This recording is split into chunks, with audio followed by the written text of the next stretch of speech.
Bonjour Stéphane, c'est Elisabeth. Je vais tenter aujourd'hui de réaliser le contact que tu m'as demandé il y a seulement quelques jours. Avec ta femme, Séverine, qui est partie maintenant il y a quelques mois déjà. Euh, Bien sûr, je suis obligée de te le dire quand même, je peux me tromper, ça c'est certain. Le médium n'est qu'un canal, toujours entre le monde des vivants et le monde des défunts. Je ne prétends pas ne jamais me tromper, bien au contraire, puisque je le dis à peu près 20 fois dans chaque vidéo. Donc voilà, c'est assez rapide, hein. Tu m'as fait la demande, je crois que c'était vendredi, et puis je le fais aujourd'hui. J'ai l'impression qu'il y a plein de choses à dire, qu'il y a plein de choses à... Il y a pas mal de zones d'ombre. Alors tu ne m'as pas donné d'informations concernant le décès de Séverine, je ne sais pas ce qui s'est passé. Je vais peut-être le savoir ou pas du tout. En tout cas, tu m'as donné plusieurs photos d'elle. Elle me fait choisir celle où elle porte la robe rouge, qui est le plus symbolique pour elle. Je sais pas pourquoi, pas encore. Et donc voilà, je vais me concentrer. Alors, tu peux entendre, on va pouvoir certainement entendre pas mal de choses et voir aussi pas mal de choses passer. J'ai changé de fond, je sais pas si t'as vu. Et ça donne un autre effet un petit peu différent. Et surtout, depuis quelques jours, mon bureau est très habité. J'ai beaucoup de monde. Alors déjà, d'habitude, j'ai beaucoup de monde chez moi, mais là, c'est assez particulier. Et avec le fond sombre, on voit des trucs qui passent. Voilà. C'est normal. Tout va bien. On va dire que c'est peut-être de la poussière, ou peut-être des insectes, ou peut-être des particules, ou peut-être des pollens, ou peut-être plein de choses. Restons rationnels. Tout de suite, la première chose qu'elle me parle, c'était d'alcool. Je sais pas pourquoi. Elle me montre un verre d'alcool. J'aurais tendance à croire que c'est du whisky ou, tu vois, quelque chose d'assez ambré dans le verre.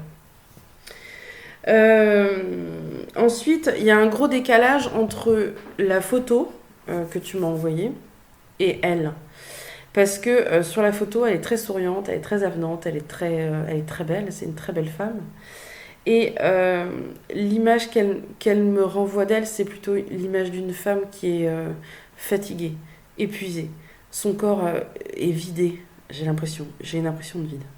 Je vais lutter parce que sinon je vais avoir un méga coup de barre en faisant ce contact, parce qu'elle va me donner cette sensation de vide et cette sensation de fatigue intense. Alors je vais pas me laisser glisser, je vais essayer de résister.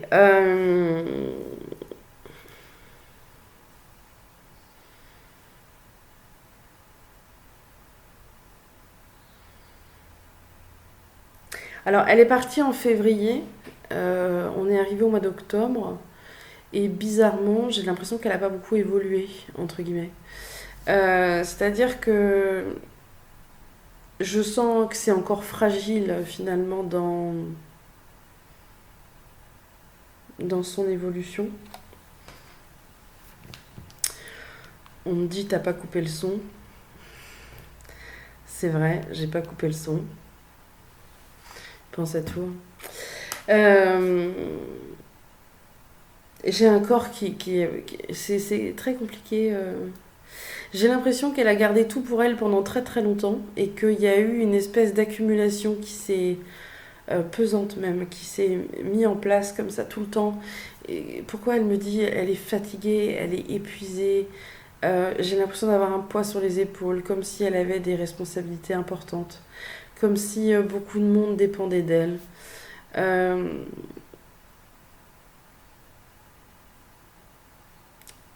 elle a mal à la tête, elle est vidée, elle est complètement vidée cette femme. J'ai des douleurs au niveau de la nuque.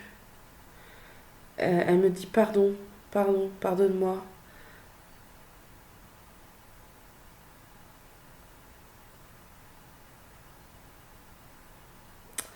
Alors je pense que c'est un suicide.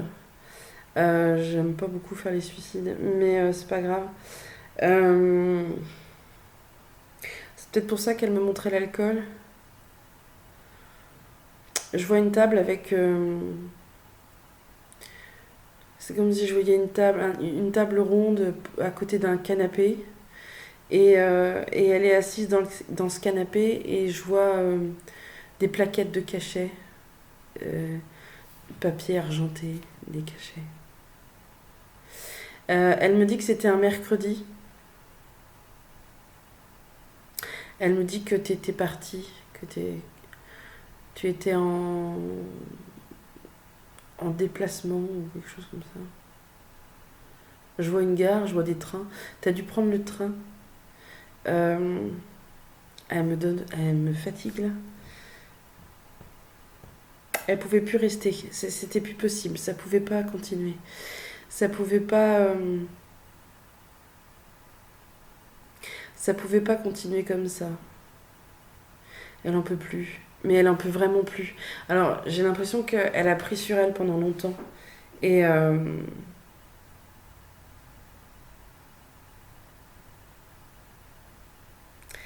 elle me dit qu'elle avait une amie qui est partie avant elle.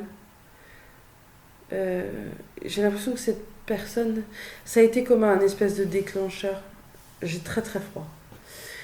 Et ça a été un déclencheur pour elle. Elle s'est dit que finalement elle devrait faire pareil.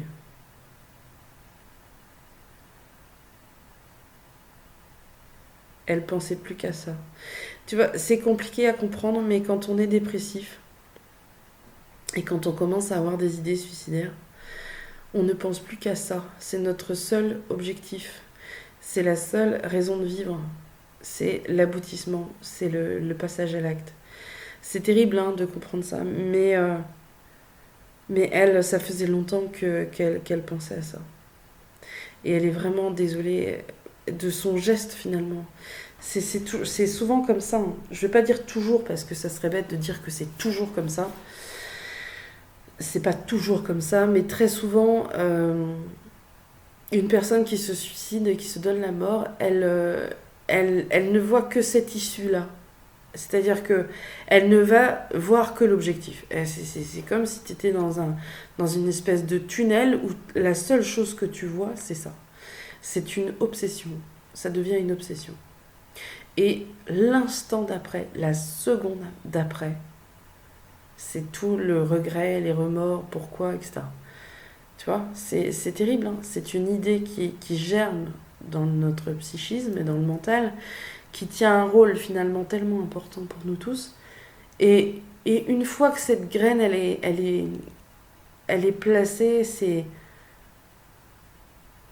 une obsession d'aller jusqu'à l'objectif. C'est terrible. Alors de ce fait, Séverine, elle a été jusqu'au bout de son idée. Elle avait tout bien préparé, il y avait une certaine organisation. Tout ce qu'elle me dit, c'est que je vois que j'ai l'impression qu'on l'a trouvée, que quelqu'un l'a trouvée dans l'appartement.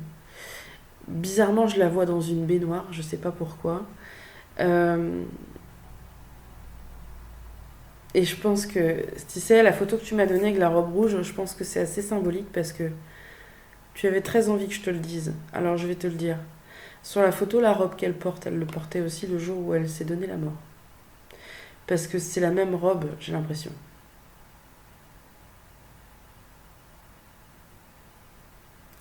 Et donc là, elle me sourit et elle pleure. Elle regrette tellement. C'était une robe qui avait été achetée pour un moment symbolique, quelque chose entre vous deux. Je vais pas, je suis sûre que tu sais de quoi je parle, donc je vais pas creuser. Euh, Elle me dit qu'elle est partie avec. Tu me confirmeras ou pas. Donc pour moi, on l'a trouvée et il y a eu une intervention. Il y a eu, en tout cas, c'est l'impression que j'ai. C'est comme s'il y avait comment, les pompiers ou quelque chose, tu vois, qui arrive. Comment je te dirais. Euh, J'ai l'impression que ça a été compliqué même pour ça. Elle n'avait pas prévu que ça serait si compliqué que ça. Ça, c'était un truc qu'elle n'avait pas évalué. Euh, et tu vois, j'ai l'impression qu'elle avait tout organisé, mais qu'elle n'avait pas prévu ça. Les pompiers. Il y a quelque chose avec les pompiers qu'elle n'avait pas prévu. Et j'ai l'impression qu'elle n'est pas décédée sur place, qu'elle est décédée après. Il y a eu comme si on avait essayé de la récupérer et que ça n'avait pas fonctionné.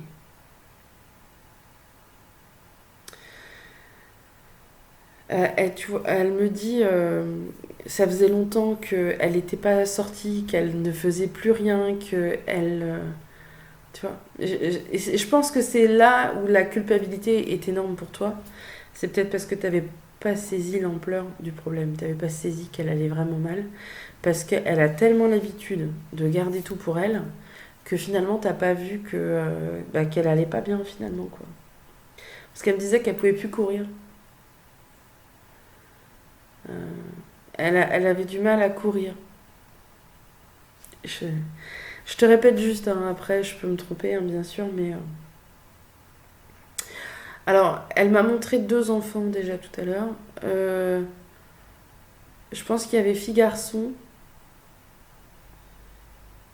Et...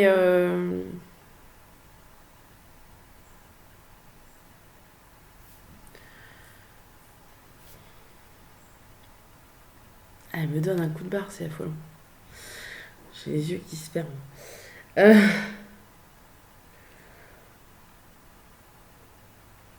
Agathe.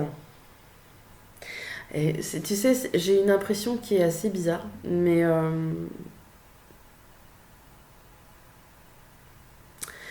je vais te la dire. Alors, je peux me tromper, hein, bien sûr, hein, comme toujours, mais elle était pas malade. Je veux dire, est-ce que on lui aurait pas dit qu'elle était malade et que cette nouvelle-là, associée au décès de son ami, ça a été fracassant pour elle et elle n'a pas réussi, tu vois, à remonter avec ça. C'est comme si son corps, tu vois, j'arrête pas de le dire, mais j'ai vraiment l'impression que son corps l'a lâché. Comme si le corps était vidé. C'est ça qu'elle me dit. Il n'y avait plus de force, plus d'énergie pour avancer. Et j'ai vraiment l'impression qu'il y a eu quelque chose avec ça. Et elle me montre une boîte, une petite boîte, je sais pas pourquoi.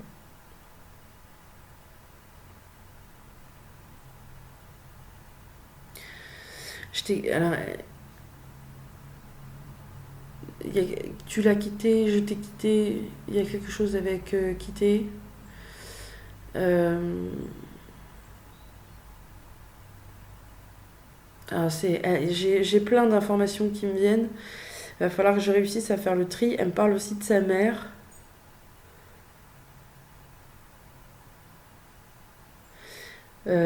C'est comme si tu as pris ça comme si elle t'avait quitté.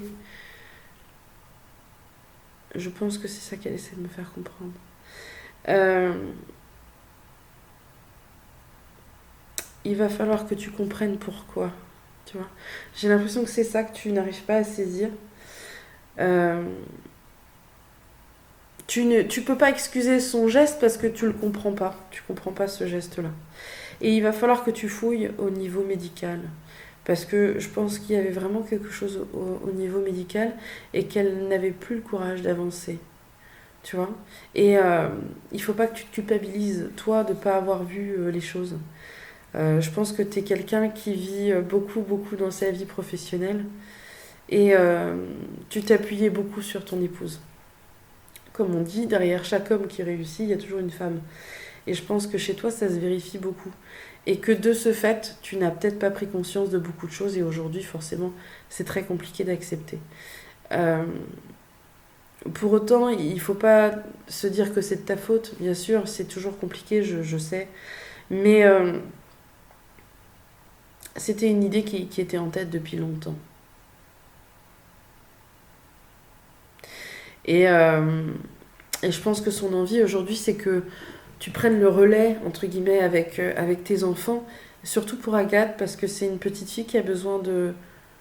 J'ai l'impression qu'elle a une certaine sensibilité, elle a du mal à gérer les choses.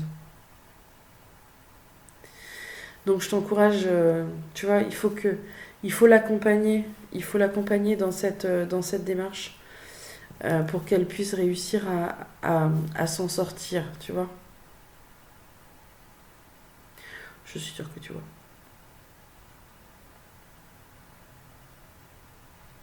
Alors, il y a un petit garçon aussi, je pense qu'il se fait plus, il se fait plus violence, tu vois, pour réussir à s'en sortir. Mais il est vraiment petit aussi, hein. Il est tout petit cet enfant. Donc il y a plein de choses qu'il ne va pas comprendre non plus. Avec le temps, il faudra bien sûr lui expliquer, prendre le temps de lui expliquer surtout. Et puis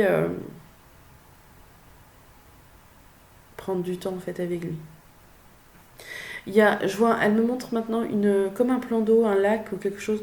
Je te vois marcher autour. Je pense que c'est toi que je vois marcher autour avec les enfants. Elle est encore bien présente chez vous. D'accord. Elle est très basse, hein, elle est pas très, très, très, très élevée. Si tu veux que je t'explique comment on fait après pour élever quelqu'un, tu me diras, je t'enverrai des informations là-dessus. Euh,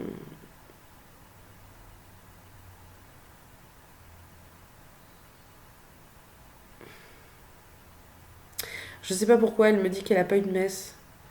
Elle a pas eu. Il y a quelque chose avec sa mère qui va pas. J'ai l'impression qu'il y a des relations qui étaient très tendues entre elle et sa mère. Et, et que c'est compliqué aussi maintenant pour elle de vivre avec. Enfin, de vivre. De continuer avec ça aussi. C'est aussi un fardeau qu'elle porte. Il y a des. C'est très compliqué, hein, cette situation. C'est-à-dire que toi, de ton côté, tu comprends pas son geste, pourquoi, etc. Avec sa mère, je pense qu'il y avait un passif aussi qui n'allait pas. Euh, c'est une histoire de. Je vais pas dire que c'est une histoire de famille, mais presque, quoi. Il y a tellement de. Il y a tellement de conflits, il y a eu beaucoup de conflits, j'entends beaucoup.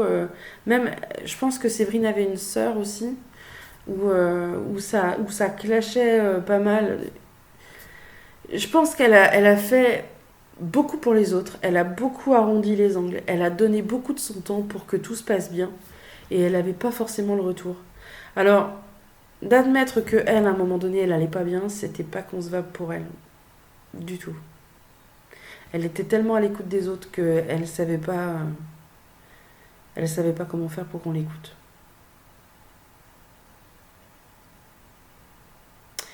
Et aujourd'hui, elle est désolée, elle est désolée, désolée, désolée.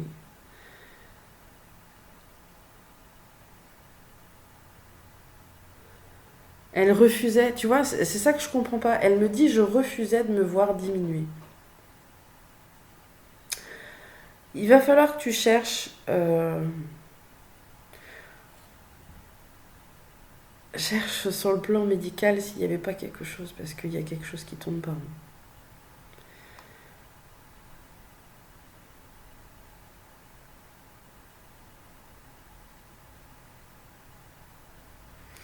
Parce qu'elle me dit qu'une fois que tu auras trouvé ça, il y a plein de choses que tu comprendras.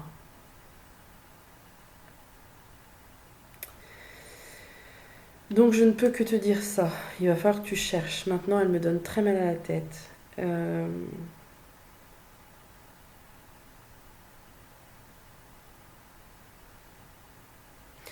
il faut la pardonner. Il faut vraiment la pardonner. Je vais t'envoyer un truc, un fichier que j'ai fait là-dessus.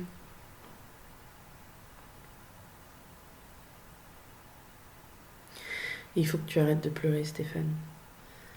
Il faut vraiment que tu arrêtes de pleurer parce que elle me dit que c'est pire encore pour elle de te voir pleurer comme ça. Et il faut que tu t'en sortes pour les enfants, pour eux. Il faut que tu continues.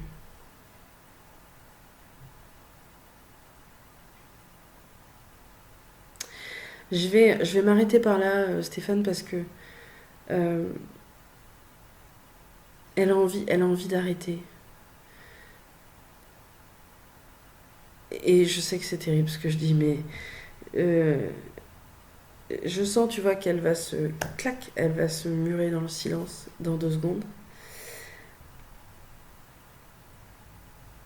Elle me dit je t'aime, je t'aime, je t'aime, je t'aime très très fort. Mais pardonne-moi, il faut que tu la pardonnes.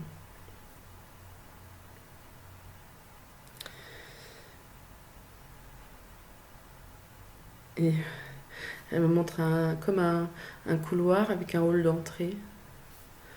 Et il y a des miroirs qui sont accrochés au mur, dans les tons blancs, crème. Et c'est comme si elle se regardait dans le miroir.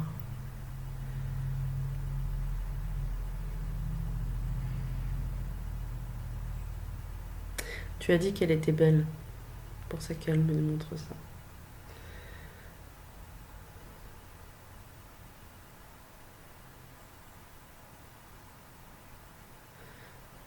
Je vais arrêter parce que c'est en train de partir.